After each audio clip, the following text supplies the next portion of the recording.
నమస్తే, welcome to our channel. Tamil actor Vijay TVK party పెట్టినటువంటి విషయం మనకు అందరికీ తెలిసిందే.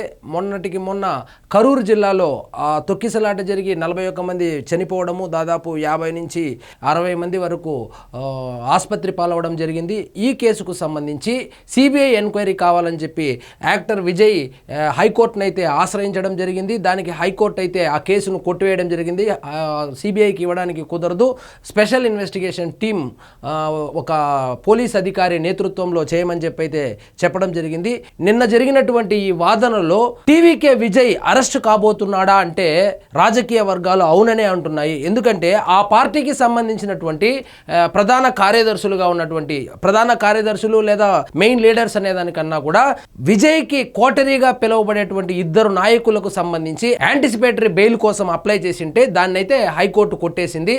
ఎందుకంటే ఆ సభ నిర్వహణకు, ఆ సభే కాదు విజయ్కి సంబంధించినటువంటి ఎటువంటి సభలనైనా నిర్వహించేది ఆ బుస్సి ఆనంద్ అనే ఆయన, ఒక ఆయన, ఇంకొక ఆయన నిర్మల్ కుమార్ అనుకుంటా, వీళ్ళిద్దరే ఎక్కువగా ఆ సభలు, సమావేశాలు లేదా ఆ పార్టీ కార్యకలాపాలు, ఆ పార్టీ కార్యకర్తలను ఇంటరాక్ట్ అవ్వడము ఇలాంటివి చేస్తూ ఉంటారు. వాళ్ళిద్దరూ అరెస్ట్ కాకూడదని విజయ్ అయితే కనుక ముందస్తు బెయిల్ కోసం శతవిధాల ప్రయత్నం చేశాడు. దానికి సంబంధించి హైకోర్టు అయితే ఆ కేసును కొట్టేసింది. ముందస్తు బెయిల్ అయితే వచ్చేటువంటి అవకాశాలు లేవు. కాబట్టి ఇప్పుడు ఖచ్చితంగా ఆనంద్ను మరియు నిర్మల్ కుమార్ ఎవరైతే ఉన్నారో విజయ్కి చాలా సన్నిహితులైనటువంటి వాళ్ళ ఇద్దరిని అరెస్ట్ చేయబోతున్నారని చెప్పి ఇప్పుడు తమిళనాడులో టాక్ అయితే నడుస్తుంది. సో వాళ్ళిద్దరిని అరెస్ట్ చేసిన తర్వాత ఖచ్చితంగా విజయ్ మీద కూడా చర్యలు తీసుకోబోతారనేటువంటి వార్తలు కూడా వస్తుంది. నిన్నటికి నిన్న విజయ్ని హైకోర్టు చాలా తీవ్ర స్థాయిలో విమర్శించింది. అదేంటంటే విజయ్కి నాయకత్వ లక్షణాలే లేదు, ఒక నాయకుడికి ఉండవలసినటువంటి లక్షణం ఇదేనా? 41 మంది చనిపోయారని తెలిసి కూడా అక్కడ ఉండకుండా, వాళ్ళను పరామర్శించకుండా ఇంటికి వెళ్ళిపోతాడని చెప్పి తీవ్ర స్వరంతో ఆయన్నైతే మందలించినట్లు కూడా తెలుస్తోంది. అదేవిధంగా విజయ్ అడిగినటువంటి సిబిఐ ఎంక్వైరీని కూడా నిరాకరించినట్లు తెలుస్తోంది. సో ఒక విజయ్నే కాదు, గవర్నమెంట్ను కూడా తప్పుపట్టింది. గవర్నమెంట్ని ఏమని తప్పు పెట్టిందంటే, నిజంగా మీరు ఆ పర్మిషన్లు ఇచ్చినటువంటి లెటర్ ఎందుకు జత చేయలేదు?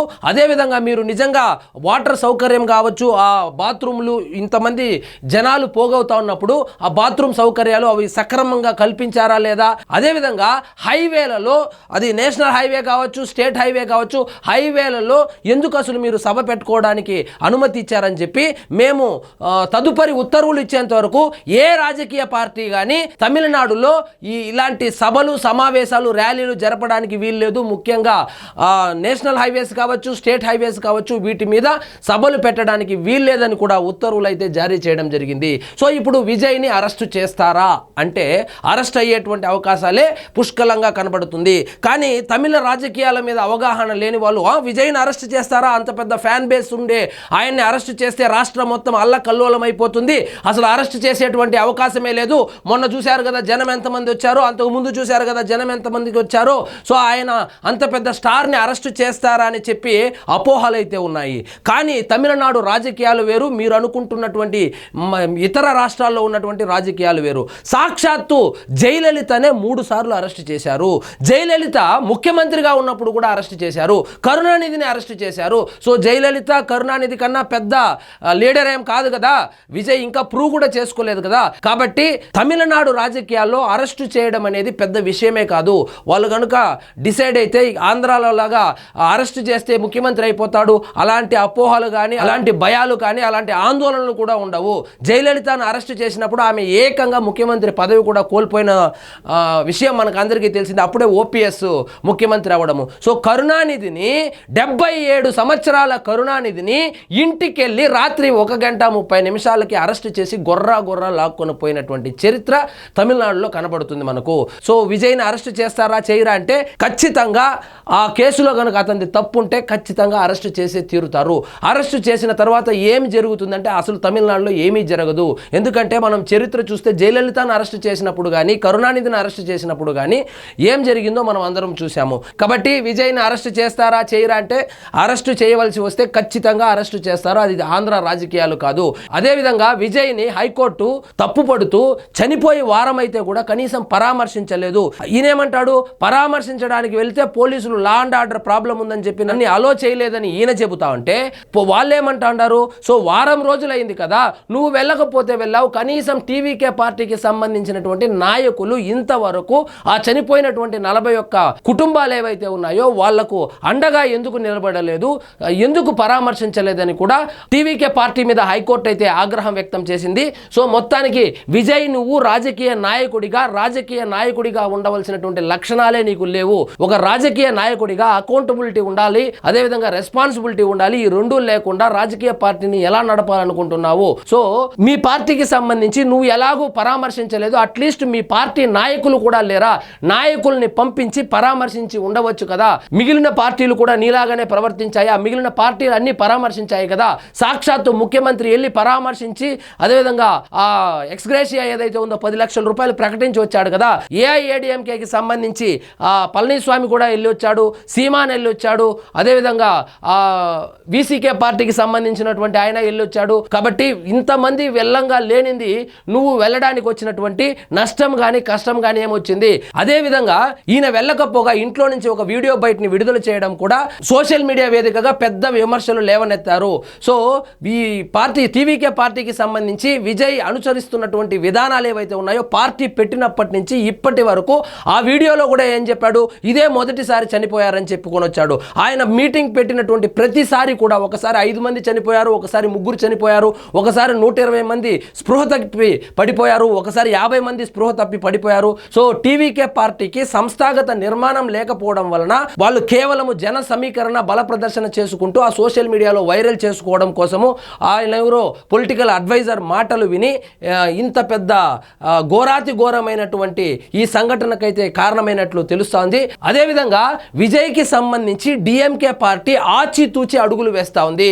వాస్తవంగా విజయ్ మీద ఎప్పుడో కేసులు పెట్టిండొచ్చు, అదేవిధంగా ఈ సంఘటనకు సంబంధించి టీవీకే పార్టీకి సంబంధించినటువంటి నాయకుల మీద కూడా ఎప్పుడో కేసులు పెట్టి ఉండవచ్చు. కానీ ఇప్పుడు హైకోర్టు అయితే ఎందుకు మీరు టీవీకే నాయకుల మీద ఇంతవరకు కేసులు ఫైల్ చేయలేదు?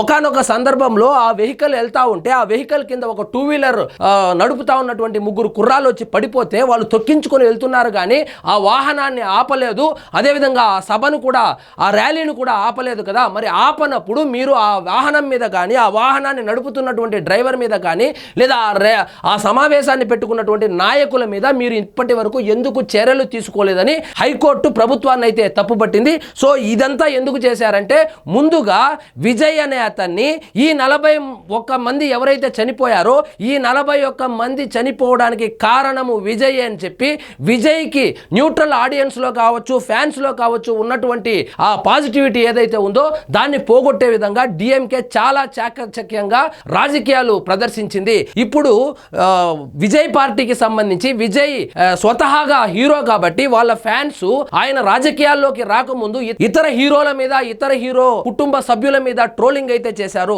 సో అవన్నీ గుర్తు పెట్టుకొని ఈ సంఘటన జరిగినప్పటి నుంచి తమిళనాడులో ఉన్నటువంటి ఇతర హీరో ఫ్యాన్స్ ఎవరైతే ఉన్నారో వాళ్ళు కావచ్చు, ఇతర పార్టీలకు సంబంధించినటువంటి రాజకీయ నాయకులు కావచ్చు, కార్యకర్తలు కావచ్చు, ఆల్మోస్ట్ టీవీకే పార్టీని కానీ విజయ్ని కానీ జనాల్లో పలచన చేసేశారు. సో 41 మంది చనిపోవడానికి ప్రత్యక్షంగాను పరోక్షంగాను కారణము విజయ్ అనేటువంటి విషయాన్ని జనాల్లోకి తీసుకొని వెళ్ళిపోయారు. సో ఇప్పుడు ఎలాగూ హైకోర్టు కేసులు ఎందుకు పెట్టకూడదు అని చెప్పింది కాబట్టి ఇప్పుడు ఖచ్చితంగా ఆ విజయ్ కోటరీగా పిలువబడేటువంటి ఆ బుస్సి ఆనంద్ కావచ్చు, ఇంకొక అతను కావచ్చు, వీళ్ళిద్దరిని అరెస్టు చేసిన తర్వాత ఖచ్చితంగా విజయ్ను కూడా అరెస్టు చేయబోతున్నారు అనేటువంటి వార్తలు సోషల్ మీడియాలో అయితే చక్కర్లు కొడతా ఉంది. మరి చూద్దాం విజయ్ని అరెస్టు చేస్తారా లేదని. సో ఆంధ్ర రాజకీయాల్లో లాగానో లేక ఇతర రాష్ట్రాల్లో లాగానో అరెస్టు చేస్తే ఏదో భూకంపం వచ్చేస్తుంది, సూర్యుడు పడమర ఉదయిస్తాడు అలాంటి సినిమాలు తమిళనాడులో ఉండదు. ఎందుకంటే జయలలితని 3 సార్లు అరెస్టు చేశారు, 3వసారి ముఖ్యమంత్రిగా ఉన్నప్పుడే అరెస్టు చేశారు కాబట్టి అరెస్టులు వాళ్ళకు కొత్త కాదు. మరి అరెస్ట్ అయిన తరువాత టీవీకే యొక్క భవిష్యత్తు ఏంటి? అరెస్టు తర్వాత జయలలిత ఏ విధంగా అయితే 3 సార్లు చాలా స్ట్రాంగ్ గా కంబ్యాక్ ఇచ్చిందో ఆ విధంగా విజయ్ ఇవ్వగలుగుతాడా అనేది మాత్రం ప్రశ్నార్థకంగానే ఉంది. సో ఇదండి ఈరోజు మన టాపిక్. మీకు ఈ వీడియో నచ్చినట్లయితే లైక్ చేయండి, షేర్ చేయండి, ఛానల్ మాత్రం సబ్స్క్రైబ్ చేసుకోవడం మర్చిపోవద్దు.